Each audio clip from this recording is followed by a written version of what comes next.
Ashama harka fuunee kabajamtootaa fi hordoftoota kiyyaa bakka jirtanitti nageenyi fi araarri jaalalli waaqayyoo isiniif haa baay'atu. Akkam jirtu nagaa keessanii? Ani baay'ee nagaa kooti, waaqayyoof haa galatu. Nagaa keessanii? Ani nagaa koodha, waaqayyotti haa tolu. Bakka jirtanitti kan biyya keessaa kan biyya alaa akkam jirtu nagaa keessanii? Ani baay'ee nagaa kooti, waaqayyotti haa tolu isiniin jedha. Akkam jirtu? Turuuf jireenyi maal fakkaata isiniin jedha hordoftoota kiyyaa. Harraga cadaa sin jennee akkuma kushiinaa keessaati ni jedhutan dhufee lola dhormaa keessa cadaachuun isin barbaachisu. Maaliif sababni isaa gaafa biyya galeerra cadaachuun barbaachisa. Inni gola dhormaa keessaa yoo shanni suura ka'ee Facebook irra post godhan maaliif faayidaan isaa? Innaa kana isiniin jedhaa har'aa guyyaa har'aa xiqqoo tokkos natti dhaga'ameera. Bakka kanumaa fi badaasa akkasitti ittilleen qophoofne summadheetu manii isiniin jedhaa. Egaa guyyaa har'aa maalii qabattee nu dhuftee asnaan jechuu dandeessu. Guyyaa har'aa namni baay'ee jaaladhu baay'ee kabaju waggaa tokko ol nama wajjin turee nama baay'ee tokko laphee koo keessaa iddoo olaanaa qabuu fi akka obboleettii koo nama ilaalu. Dhugaa bulaa korra nama addan baafne tokko jechaadha. Nagaan galii jechuun hin dhufe. Maaliif sababni isaa kan guyyaa kanallee kan namaan ga'ee gara maatii ofiitti akka galaniif nama gargaaru waaqayyoodha. Baay'een bahee karaatti baay'een isaanii kan rakkatanis hin jiru. Baay'een isaanii immoo kan immoo haalumtitti tolee bakka hojjetanis hin jiru. Baay'een isaanii immoo kan haalitti toluu didee tarii kan nyaata dhabanii, tarii immoo kan uffannaa dhabanii, tarii kan ciisa dhabanii. Kan rakkatanii tarii kan kulaalitti dhukkubsatanii waa baay'ataan baay'een isaanii jiru. Ishiin immoo kana hundarra darbitee rabbiin ishii gargaaree waaqayyo ishii wajjiniin ta'ee bakka jirtutti akkuma garaa ishii akkuma ishiin gaarii namaaf gootu waaqayyos gaarii ishiidhaaf godhee egaa guyyaa ishii ta'ee gara biyya ishii deemuudhaan waan jirtuuf baay'ee tokko naman jaaladhuuf naman baay'ee kabaju naman baay'ee iddoo olaanaa qabuuf jechaadha. Dhugaa onlaayinii kanarratti namoota baay'ee argeera jechaadha. Namni haalaan nama gataa, namni waa tokko si harkaa fuudhee gara biraatti dabarsaa, namni haala ilaaleetu si jaallata, haala ilaaleetu si buusa. Maaliif ani roota baay'ee argeera. Ani roota waasaabbii namoota 300 ol jechaadha. Kan biyya kana dhufe namoota 300 ol wajjin haasaa guruubii godhannee nama wajjin taphannu jechaadha. Garuu kan mucayyoo kana addanaaf. Maaliif waan ani YouTube irratti hojjedhu osoo hin taane, waan YouTube irratti hojjedhu osoo hin taane dhugaa kan namaatti adda jechaadha. Maaliif akkuma jaalalli gooftaa Yesuus Kiristoos keessa ishii jiru namaafillee jaalala akkasii qabdi jechaadha. Waaqayyo nagaadhaan ishee agarsiifachuun barbaada. Hundi keessanillee nagaadhaan galii, maatii nagaatti galii. Akkuma amala keetii rabbiin siif haa tolchu. Ayyariin ati ittiin deemtullee waaqayyo siif haa eebbisu jedhaan isin jedhaa. Garuu ana xiqqoo natti dhaga'ame. Sababni isaa maaliif yoo jettanii dhugaa rabbii namni tokko nan gala gara biyyaan gala yoo naan jedhe garaa kiyya na kaffa'ama. Baay'ee tokko natti hin tolu maaliif akka ta'e hin beeku jechaadha. Osoo wajjiniin galee natti tola. Osoo wajjiniin deemee wajjumaan galee baay'ee natti tola jechaadha. Maaliif baay'ee tokko nama ni kabaju baqqaluu baay'ee jaaladha jechaadha. Baay'een kabaja. Kan inni irratti ol bare yookiin biyyaa wajjin dhufe osoo hin taane wajjiniin dhaladhe osoo hin taane onlaayinii makanaatti kan irratti bare yuutuubii kana irratti bare jechaadha. Yuutuubii kana irrattis baree jennaan lakkoofsa koo fudhattee karaa keessaa dhufte guyyaa tokko karaa keessaa dhufte ni dubbisteeti. Amalli ishii ammoo har'a argan borullee kanuma. Ijoollota baay'ee yuutuubii kanarraa wal baree kan akka ishiin arginu.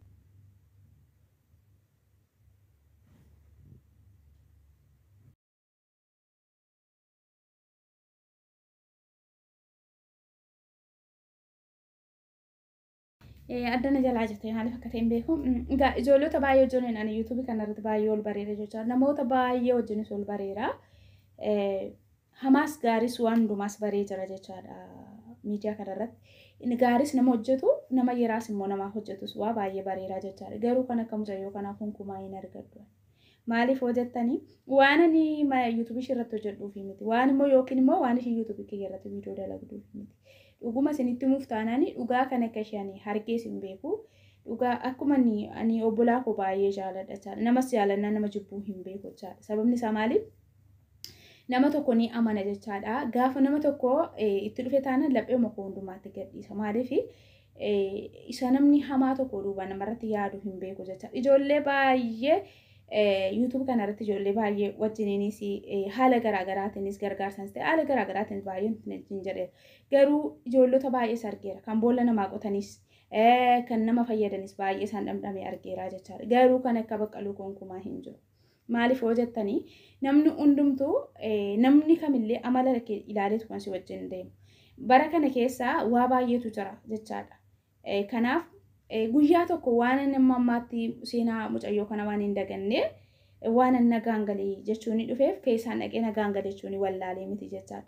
Guyyaa tokko ijoollota takkaa kan waa'ee yuutuubii kan naannaa sabiskiraabii 4,600 qaban tokko akkuma carraa ta'ee karma ishiitiin mucayyoo tokko natti fidee aadii godhattee shuman natti kennee jechaadha. Achiin fidee aadii godhee akkatti waa baay'ee tokko wajjiniin daddabarsee ture jecha gaafa sabiskiraabii kuma guuttatanii yookiin immoo gaafa gara sa'aatii isaanii guuttachuu gaanii waan hin dagatamne wanti isaanii irratti hojjeta waan hin dagatamne ture.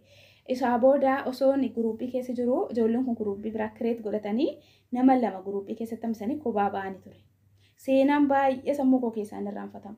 Seenaan baay'ee sammuu koo keessaa hin deemne jechaadha. Wanti mucaa kanaa waan sammuu koo keessaa hin irraanfatamu miti jechaadha. Konkumaa har'illee har'aa yoo dhuman galeeyyuu maatii koo jidduutti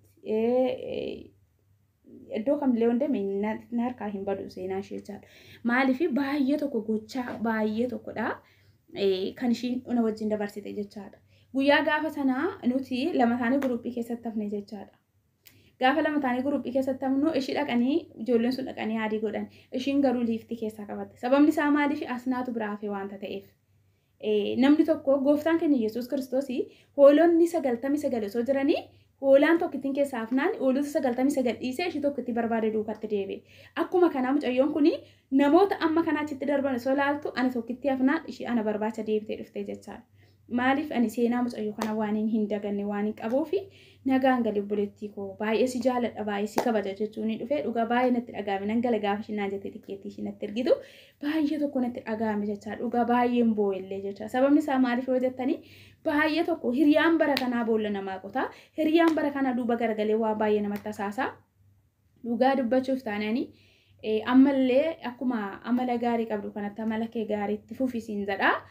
Waaqayyo nagaan si agashuu kaleessas waaqayyo si gargaaree si fidee har'as immoo waaqayyo dura kee darbu ayyariin ati ittiin deemtu ayyarii eebbifamaa siif haa ta'u siin jedha Baqqaluu koo baay'ee si jaaladha baay'ee si kabaja. Dhugaa amma mukamisa waliif intini jettanii ijoollonni baay'een ollaanii kanarratti akkuma waan garuu yeroo laaltan arraba irratti baay'ee arrabni keessan dammadha garuu keessi keessan marziidha. Bolonni keenya baay'een keessan dhugaa ani baay'ee tokko batalaa eninjaa baay'ee natti dhaga'ama jechaadha. Gochaa yeroo sanarratti godhamee isheen wajjin taate baay'ee natti dhaga'ama. Kanaaf baqqee koo nagaan galii isin jechuu barbaada maatii nagaa fira nagaa bulaa nagaatti galii ayyariin ati ittiin deemtu humna waaqayyootiin siifaa eegamu karaan digdandaanqoo siifaa taatu egaa hundumti keenya iyyuu warreen galuu kaatanii qoqqobbooftanii jirtanillee nagaan galaan isiniin jedha. Dhugaa baay'ee tokko gaafa gara biyyaa deemna jedhan warri biyya deemuun gammadaa warra sitti himuu hin gadda. Dhugaan baay'ee tokko natti dhaga'ame maaliif beekaa waanuma wajjiniin yookiin mana tokko keessa hojjennee nagattee galtu akkas natti fakkaate jechaadha.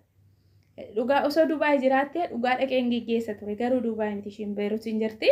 Egaa waaqayyo dura ishee haa darbu baay'ee tokko waan hin jaaladhuuf baay'ee tokko waan hin kabajuuf baay'ee natti dhaga'ame jechaadha. Maaliif ani hiriyoota koo lafa onaa hunduma isaanii biraa deebi'an ishii qofaatti hafe. Maaliif sababni isaa hiriyoota baay'eedha wal bareera jechaadha. Hiriyoota baay'ee egaa waan hundumtuyyuu fedha waaqayyo malee hin ta'u waaqayyo hunduma keenya nagaadhaan sassaabee nu waagashuun isin jedha obboloonni koo gulurmaa keessa jirtanii dhugaa baay'ee namatti tolu warra galaniif baay'ee dassi isaan jedha. Nu garuu ana garuu baay'ee natti dhaga'ama. Namni tokko nan gala gaafa naan jedhu baay'ee garaan kiyya na shafamu. Isuma yaadaa bulallee galgalallee ganamallee isuma yaada. Maaliif hojjettanii isuma yaadaa oolasii isuma yaadaa bulas maaliif ishii akkamitti gahee galtee faan jedha bakka waan baay'een itti dhaga'ama. Kanaaf hundumti keessan iyyuu galatoomaa baqqee koo waaqayyo dura kee haa darbu dhugaa baay'ee gara laafeettiidha mucayyoon kun warreen maatiin taaneefillee Baqqaluu lakkoofsa 2 jedha sarchi godhaati maatii taafii jajjabeessaa ishiinillee hin qabdi. Kanaaf hundumti keessan immoo warreen olaanii kanarratti nama jibbitan waliin jibbiinaan isiniin jedha. Maaliif guyyaan akkuma kan olaanii kanarratti torbatan guyyaan iyyuu immoo gaafa immoo namni sun si biraa gara biyyaa deemu si kaffa'uu danda'a. Kanaaf nama tokko immoo kaffaasifta yariillee osoo hin ta'in yariinillee siin qajeelu. Kanaaf nama kaffaasisuu yaaliinaa hundumti keessan immoo Politiikoo kanaa baqqaluudhaanii karaa nagaa galii mana nagaatti galii maatii nagaatti galii jedhaanii isiniin jedha. Baay'ee tokko siin jaaladha siin kabajaa politiikiyya qaalii mana nagaatti galii biyya nagaa egaa anis borgaa kan dhufe suma bira waan dhufuuf wal argina. Waaqayyoon as nagaadhaan naa fidu anis guyyaa muraasaa booda si qaqqaba.